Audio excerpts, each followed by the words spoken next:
Why would members of an aristocratic family invent a terrifying tale concerning a satanic force invading their own home?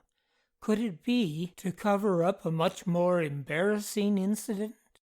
An incident which was to create an equally terrifying haunting.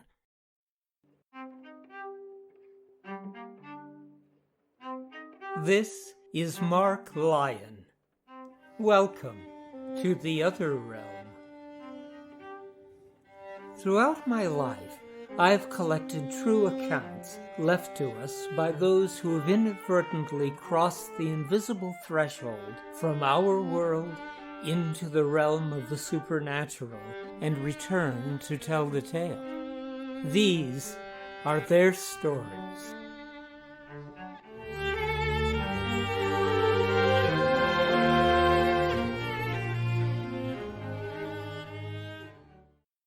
Loftus Hall in County Wexford, Ireland, was, in the mid-18th century, the home of the Tottenham family, headed by Charles Tottenham, who was referred to as Tottenham in his boots, a name commemorating the day he rode from Loftus Hall to the Irish Parliament in Dublin, arriving in jackboots and covered in mud, just in time to cast a deciding vote which saved Ireland £80,000. Charles Tottenham had two daughters, Elizabeth and Anne. When Elizabeth married and Charles remarried, Anne, though said to be beautiful, found life at Loftus Hall to be a lonely existence. As an account said to be written by the Reverend George Reed, a rector and rural dean in the Church of Ireland, and a justice of the peace for 2 counties, put it, Loftus Hall was an old rambling mansion with no pretense to beauty. Passages that led nowhere, large dreary rooms, small closets, various unnecessary nooks and corners, panelled or wainscoted walls, and a tapestry chamber. The father was a cold, austere man. The stepmother was such as that unamiable relation is generally represented to be. What and how great the state of lonely solitude and depression of mind of poor Anne must have been in such a place, without neighbors or any home sympathy, may easily be imagined. One wet and stormy night, as they sat in the large drawing-room, Reverend Reed continues, they were startled by a loud knocking at the outer gate, a most surprising and unusual occurrence. Presently the servant announced that a young gentleman on horseback was requesting lodging and shelter. He had lost his way, and he had been guided by the only light which he had seen. The stranger was admitted and refreshed, and proved himself to be an agreeable companion and a finished gentleman. The lonely girl formed a strong attachment to this gallant youth chance had brought to her door, which was warmly returned. The father, as was his stern nature, was obdurate, and the wife no solace to her. Some say that the gentleman twice asked Charles for Anne's hand in marriage, and when his request was twice refused, he left Loftus Hall never to return. Anne fell into a deep depression, which eventually led her to losing her mind entirely, with the result that she was imprisoned in what was known as the tapestry room for the remainder of her life. Another version of the story has it that she became pregnant, and as a result of Charles' refusal to call for a doctor, she died in the tapestry room in childbirth.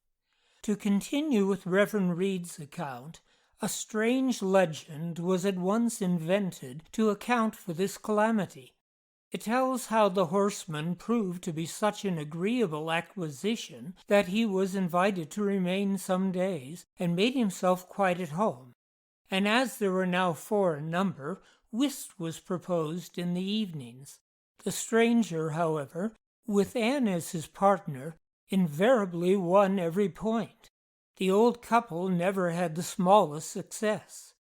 One night, When poor Anne was in great delight at winning so constantly, she dropped her ring on the floor, and suddenly diving under the table to recover it, was terrified to see that her agreeable partner had an unmistakably cloven foot. Her screams made him aware of her discovery, and he at once vanished in a thunderclap, leaving a brimstone smell behind him. The poor girl never recovered from the shock, lapsed from one fit into another, and was carried to the tapestry room, from which she never came forth alive. This story of his Satanic Majesty got abroad, and many tales are told of how he continued to visit and disturb the house. The noises, the apparitions, and disturbances were innumerable, and greatly distressed old Charles Tottenham, his wife, and servants. It is said that they finally determined to call in the services of their parish priest, a Father Broaders, who, armed with all the exorcisms of the church, succeeded in confining the operations of the evil spirit to one room, the tapestry room. All reference to poor Anne was avoided, and the belief was allowed to go abroad that it was Satan himself who disturbed the peace of the family, preferring rather that it should be believed that they were haunted by the devil, so that the story of her wrongs should sink into oblivion and be classed as an old wives' tale of horns and hooves. But to my tale, Reverend Reed continues. About the end of the last century, my father was invited by Mrs. Tottenham to meet a large party at the Hall. He rode, as was then the custom in Ireland, with pistols in his holsters. Upon arriving, he found the house full, and Mrs. Tottenham apologized to him for being obliged to assign to him the tapestry chamber for the night, which, however, he gladly accepted, never having heard any of the stories connected with it. However, he had scarcely covered himself in bed when suddenly something heavy leaped upon it, growling like a dog. The curtains were torn back, and the clothes stripped from the bed. Supposing that some of his companions were playing tricks, he called out that he would shoot them, and seizing a pistol, he fired up the chimney, lest he should wound one of them. He then struck a light and searched the room diligently, but found no sign or mark of anyone, and the door locked as he had left it on retiring to rest. Next day he informed his hosts how he had been annoyed, but they could only say that they would not have put him in that room if they had had any other to offer him. Years passed on. When the Marquis of Ely went to the Hall to spend some time there, his valet was put to sleep in the tapestry chamber. In the middle of the night, the whole family was aroused by his dreadful roars and screams, and he was found lying in another room in mortal terror. After some time, he told them that soon after he had lain himself down in bed, he was startled by the rattling of the curtains as they were torn back, and looking up, he saw a tall lady by the bedside, dressed in stiff brocaded silk, whereupon he rushed out of the room, screaming with terror. Years afterwards, I was brought by my father with the rest of the family to the Hall for summer bathing. Attracted by the quaint look of the tapestry room, I at once chose it for my bedroom, being utterly ignorant of the stories connected with it. For some little time nothing out of the way happened. One night, however, I sat up much later than usual to finish an article in a magazine I was reading. The full moon was shining clearly in through the two large windows, making all clear as day. I was just about to get into bed, and happening to glance towards the door. To my great surprise, I saw it open quickly and noiselessly, and as quickly and noiselessly shut again, while the figure of a lady in a stiff dress passed slowly through the room to one of the curious closets already mentioned, which was in the opposite corner. I rubbed my eyes. Every possible explanation but the true one occurred to my mind, for the idea of a ghost did not for a moment enter my head. I quickly reasoned myself into a sound sleep and forgot the matter.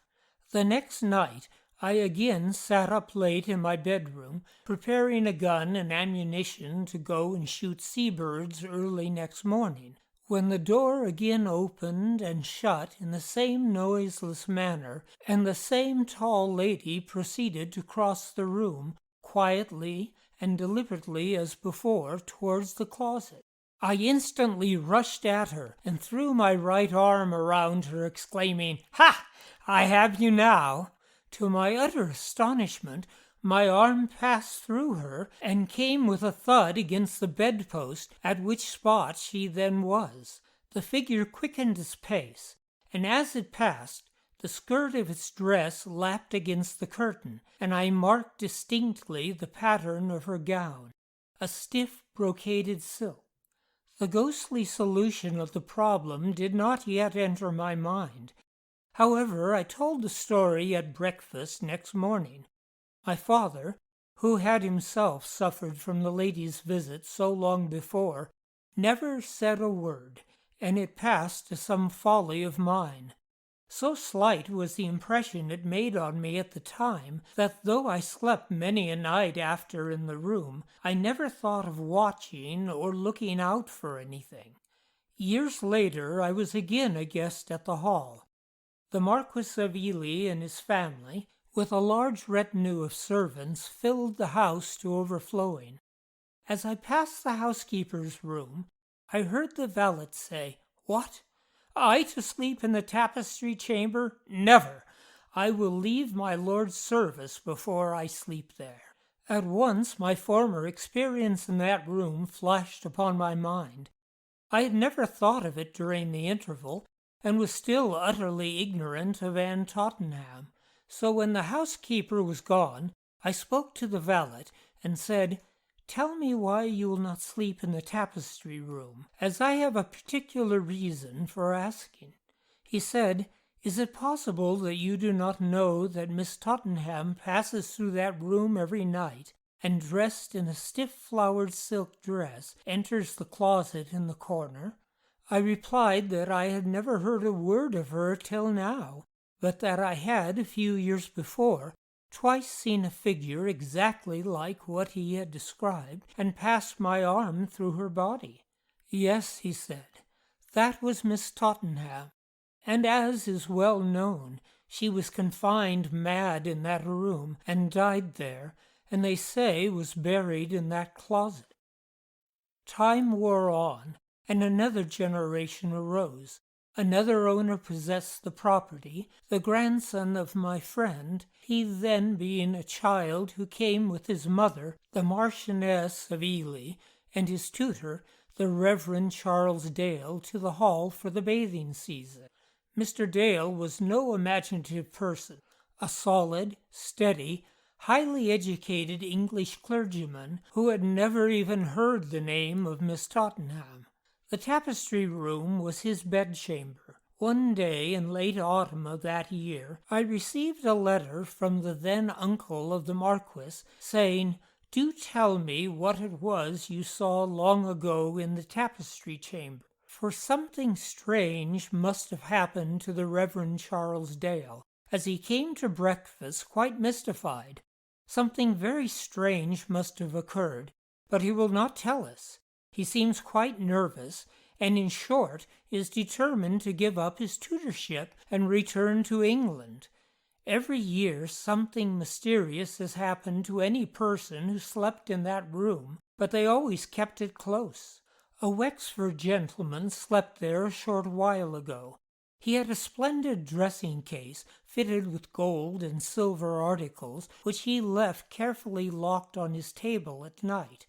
In the morning he found the whole of its contents scattered about the room.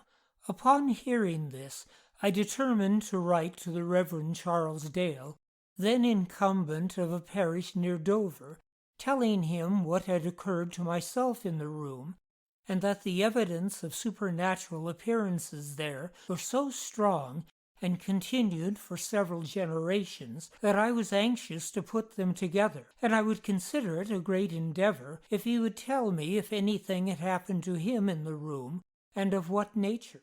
He then, for the first time, mentioned the matter, and from his letter now before me, I make the following extracts.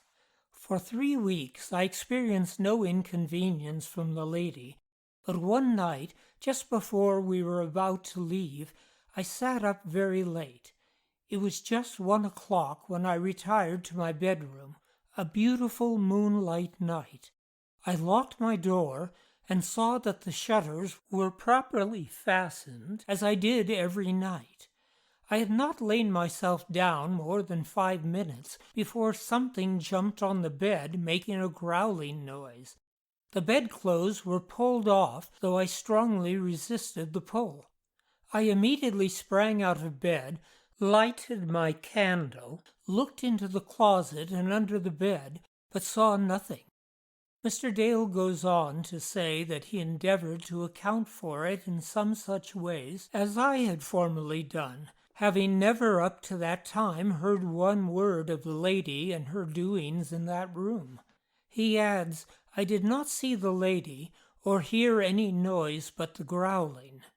Here, then, is the written testimony of a beneficed English clergyman occupying the responsible position of tutor to the young Marquis of Ely, a most sober-minded and unimpressionable man. He repeats, in 1867, almost the very words of my father when dealing with his experience in that room in 1790, a man of whose existence he had never been cognizant, and therefore utterly ignorant of Miss Tottenham's doings in that room nearly 80 years before. In the autumn of 1868, I was again in the locality at Dunmore, on the opposite side of the Waterford estuary. I went across to see the old place, and what alterations Miss Tottenham had forced the proprietors to make in the tapestry chamber. I found that the closet into which the poor lady had always vanished was taken away, the room enlarged, and 2 additional windows put in. The old tapestry had gone, and a billiard table occupied the site of poor Anne's bed. I took the old housekeeper aside and asked her to tell me how Miss Tottenham bore these changes in her apartment. She looked quite frightened and most anxious to avoid the question, but at length hurriedly replied, "Oh, Master George, don't talk about her. Last night she made a horrid noise knocking the billiard balls about."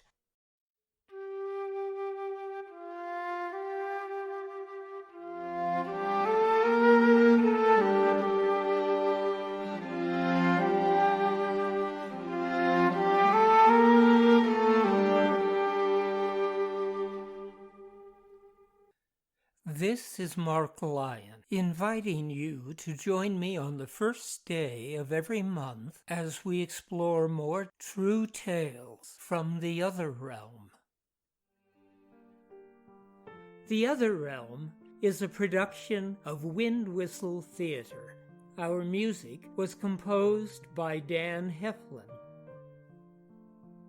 Support for The Other Realm has been provided by HauntedIsles.com, offering private and small group tours of haunted Britain and Ireland, and by Heftone Studios, producers of Phantoms of the Holbrook, a docudrama relating true events occurring at what well may be the most haunted hotel in the entire world, and Nadelei, a modern retelling of the German legend of the Lorelei, and by Windwhistle Press, publishers of Jessie Adelaide Middleton's classic trilogy of true tales of the supernatural, The White Ghost Book, The Grey Ghost Book, and its sequel, Another Grey Ghost Book, and Leap Castle, The House of Horrors, by Mildred Darby,